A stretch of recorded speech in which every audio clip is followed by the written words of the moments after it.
Over the last decade, the NBA has been in a scoring boom. Threes were flying all over the place, games were looking like pickup at the park, and the rules had helped offenses in so many different ways. Along with all the space and creative actions, offenses often looked impossible to stop. But something interesting developed in the 2025 playoffs. Yes, physicality was at an all-time high, but the NBA's elite stars were having some of the worst games of their careers. And it boils down to an interesting defensive trend that took over this postseason, something that I think will be a huge thing moving forward. During the three-point boom, most teams played primarily man-to-man defense. Because guys had to naturally follow their matchups, the theory is that the man defense can better contest three-point shots. This essentially made zone defense extinct, plummeting to as low as 0.2% by 2018. Instead of playing zone, most teams made an effort to learn how to switch as much as possible. By switching screens, teams have trouble creating advantages and then had to resort to ISO ball. This was quite apparent in the 2018 Western Conference Finals, when the Rockets really slowed down the Warriors' ball movement by switching and forcing them to go one-on-one for the entire series. However, as offenses continued to see these switching defenses, they started to figure out ways to beat it. So it's two of the hardest actions to guard, to me right now, are ghost screens with a great shooter. Yep. And running into a pick and roll. It's not a traditional slip. Right. You run into a pick and roll, you touch the guy's back, and then you get behind the defense. Behind the defense. Yeah. You can't guard that. So you could be like, oh yeah, we're going to switch. Teams have now figured out ways to exploit switching. What JJ is saying is that changing how you screen makes it harder to switch because you might be behind the play by then. Since the offense can dictate how they screen, it allows them to dictate the pace and rhythm, which forces the defense to always be in reaction mode. This encouraged teams to mismatch hunt by bringing the weakest defender in the pick and roll and forcing them to react to all of these different screens. And that becomes extremely difficult once teams start incorporating all of these screens into very complex actions. This is why the zone emerged starting in 2020 as a way to better protect weaker defenders and break the offense's rhythm.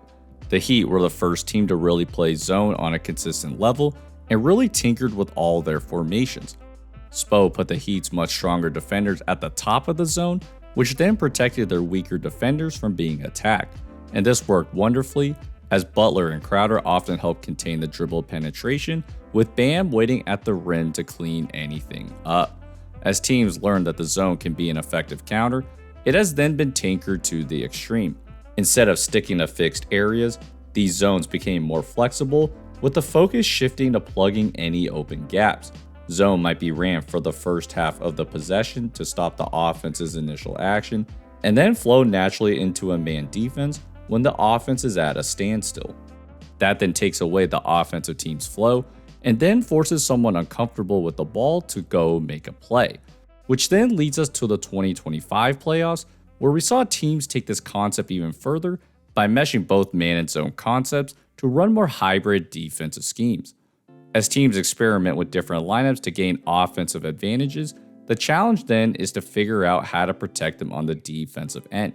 For a team like Denver, they know that teams are looking to attack Nikola Jokic in the pick and roll, so to counter, they position their players so the defense can look like either man or zone. On this one, this looks like a zone defense because Jokic is up abnormally high. As he backs up though, Westbrook then gaps out to cut off the driving lane, which prompts Shea into a step back three. This looks pretty similar to the man defenses you see today.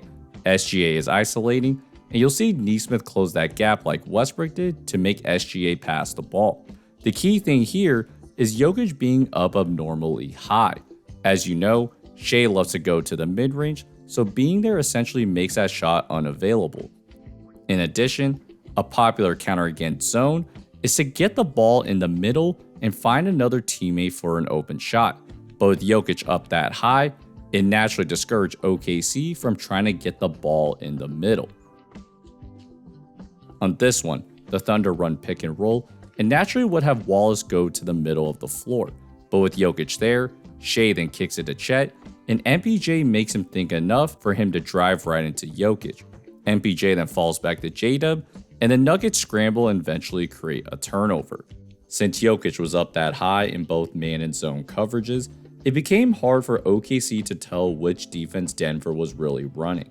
Another way to keep a defense looking ambiguous is by applying man principles into a zone scheme.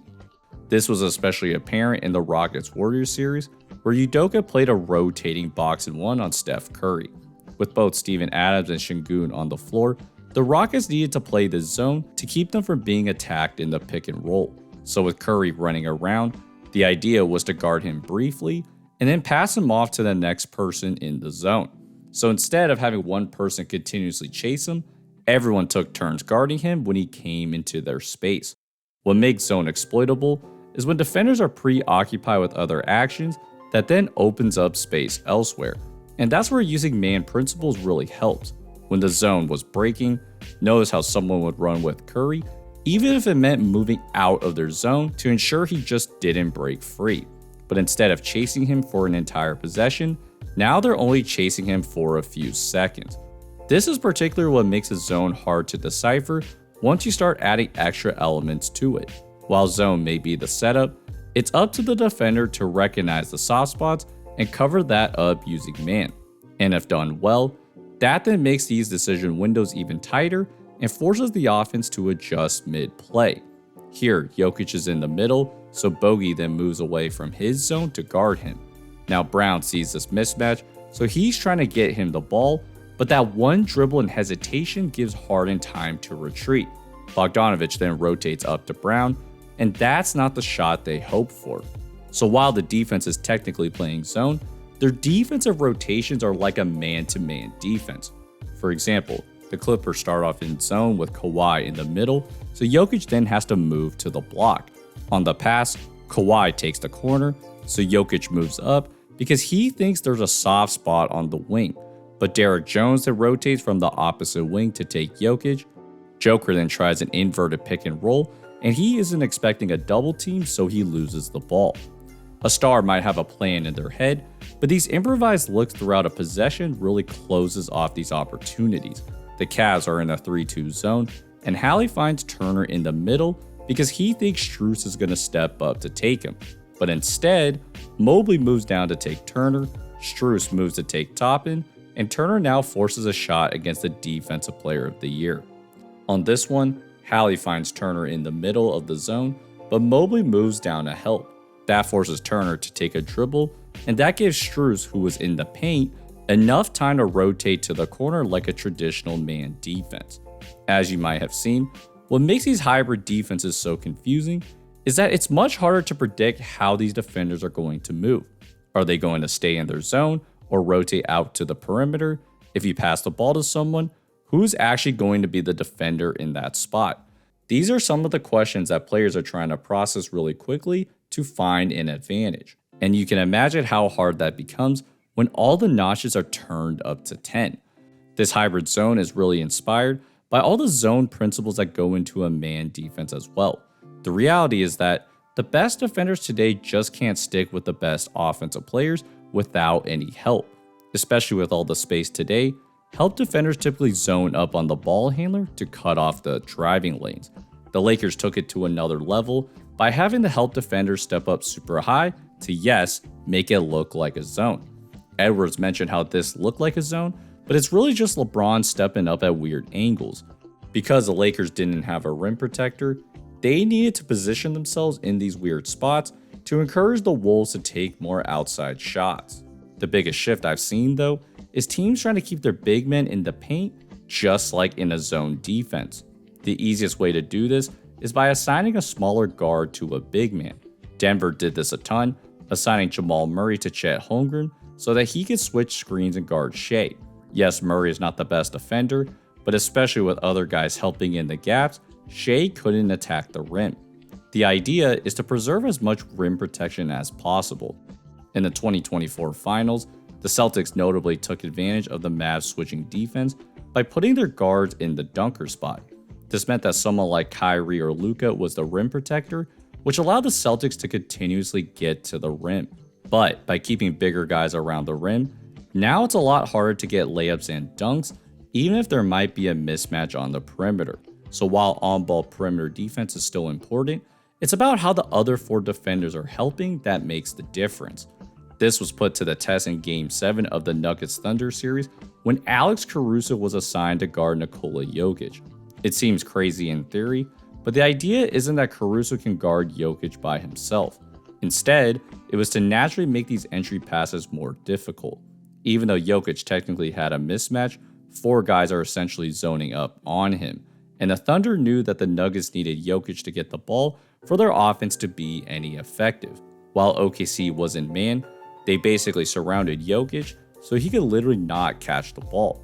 And even if he did, he knew the defenders were coming, which forced him to rush shots at the rim. As a result, Jokic only took 9 shots in an elimination game, and this gamble ended up sending the Thunder to the conference finals. Ultimately, while the zone and man defense have such different principles, teams have started to realize that the best defenses combine elements of both into one hybrid defense. The best zones look like man, and the best man defense looks like a zone. And I really think that this defensive trend is going to force some teams to really change their offensive schemes. If there's one thing that was quite apparent this postseason, it was that teams that rely mostly on mismatch hunting were primarily exposed. The Lakers' offense struggled against the Wolves because they spent so much time trying to hunt Rudy Gobert. With all the different defenses that you can play to protect players, it becomes so much harder to simply just ISO and consistently create good shots. The Boston Celtics also had the same problem. They had about as great of a roster as possible and still had trouble generating great shots for a whole game, even with both Brunson and Cat on the court. Essentially, mismatch hunting as your sole offense is just not good enough anymore. Just like playing only a traditional man or zone, it becomes way too easy to guard even if the floor is completely spaced out.